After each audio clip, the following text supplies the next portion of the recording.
எல்லாருக்கும் வணக்கம். மார்கழி 21ஆம் நாள், திருப்பாவை, பாசுரம் 21. ஏற்ற கலங்கள் எதிர்பொங்கி மீதளிப்ப மாற்றாதே பால் சொரியும் வள்ளல் பெரும் பசுக்கள் ஆற்றப்படைத்தான் மகனே அறிவுராய் ஊற்றமுடையாய் பெரியாய் உலகினில் தோற்றமாய் நின்ற சுடரே துயிலெலாய் மாற்றார் உனக்கு வழி தொலைந்து உன் வாசற்கண் ஆற்றாது வந்து உன் அடி பணியுமா போலே போற்றியாம் வந்தோம் புகழ்ந்தேலோ ரெம்பாவாய்.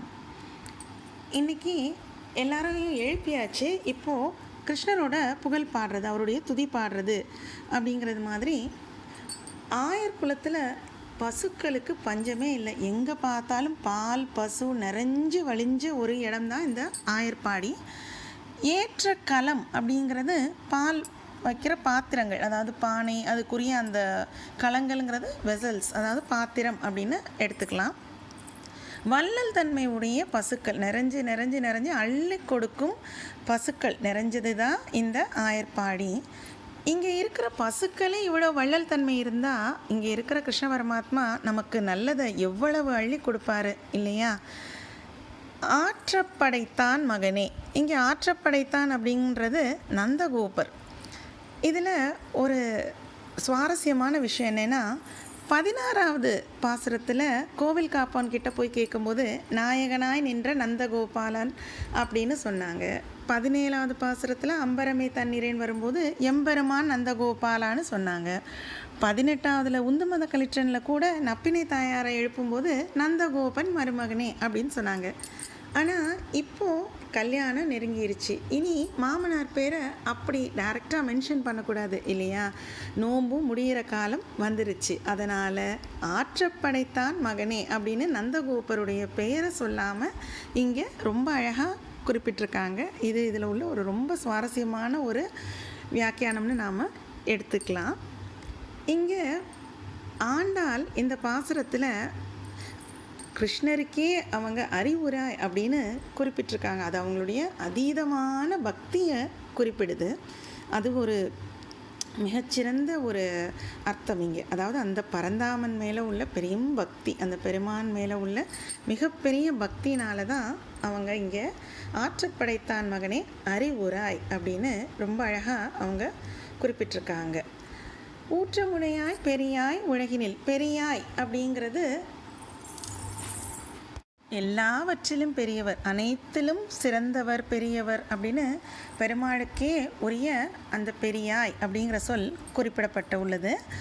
இன்றைய திவ்ய தேசத்துக்கு கூட நாம் இங்கே இந்த பெரியாய்ங்கிற சொல்லை வச்சு தான் நம்ம கனெக்ட் பண்ண போகிறோம். இன்றைய திவ்ய தேசம் திருவாரூர் திருக்கண்ணமங்கை கோவில் பக்தவத்சல பெருமாள் கண்ணமங்கை நாயகி தாயார்.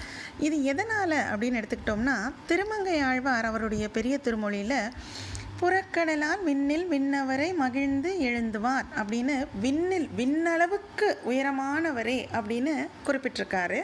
அதே மாதிரி இங்கே பெரியாய் அப்படின்னு ஆண்டாள் குறிப்பிட்டதுனால இந்த திவ்ய தேசம் அப்படின்னு நாம் இங்கே அர்த்தம் எடுத்துக்கலாம். தோற்றமாய் நின்ற சுடரே துயிலெலாய் அப்படின்னு இங்கே பரமாத்மாவை சுடரே அப்படிங்கிறாங்க. சுடர் அப்படிங்கிறது பொதுவாக திருப்பாவை முழுவதுமே விளக்கு, குத்து விளக்கு, நிறைய விளக்குகள், ஒளி சம்மந்தமாக நிறையா குறிப்பிட்டிருக்காங்க. இதுக்கு நான் ஒரு சின்னதாக ஒரு கதை சொல்ல ஆசைப்படுறேன். அதாவது மகாபாரதத்தில் கிருஷ்ண பரமாத்மா துரியோதனனையும் யுதிஷ்டரையும் அழைச்சி ஒரு சின்னதாக ஒரு போட்டி வச்சாராம். ஒரு அறையை காமிச்சு ஏதாவது ஒரு பொருளை கொண்டு இந்த அறை முழுவதும் ஏதாவது ஒரு வஸ்துவை வச்சு நீங்கள் நிரப்பணும் அப்படின்னு சொல்லியிருக்கார். துரியோதனன் நிறைய வைக்கோலை வச்சு நிறச்சிட்டானாம். ஆனால் யுதிஷ்டரோ ஒரே ஒரு விளக்கை ஏற்றி வச்சாராம்.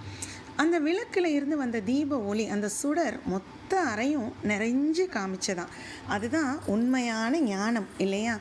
அதனால் ஆண்டாள் இந்த பொதுவாக திருப்பாவை முழுவதுமே நிறைய இடங்களில் இந்த ஒளி சுடர், அதாவது நம்மளுடைய அஞ்ஞானத்திலிருந்து நமக்கு வரக்கூடிய ஞானத்தை பற்றி அவங்க ரொம்ப அழகாக நமக்கு குறிப்பிட்டிருக்காங்க.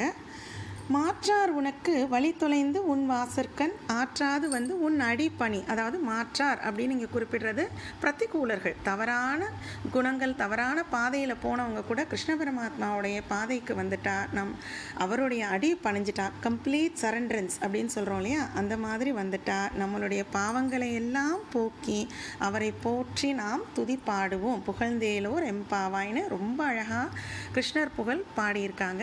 இன்றைய பாசுரத்தில் பால் பசு பற்றி வரதுனால நான் இன்றைக்கி வரைஞ்ச கோலம் ஒரு படிக்கோலத்தில் அழகாக நடுவில் ஒரு பசு வரைஞ்சிருக்கேன்.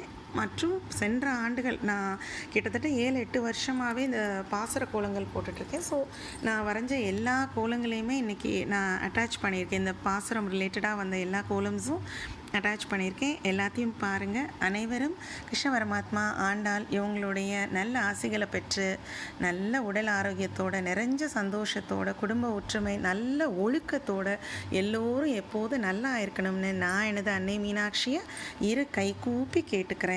எல்லோரும் எப்போதும் நல்லா இருக்கணும். இந்த வீடியோவை இதுவரைக்கும் ரொம்ப பொறுமையாக பார்த்தமைக்கு மிக்க நன்றி. தேங்க்யூ ஸோ மச் ஃபார் வாட்சிங். பாய்.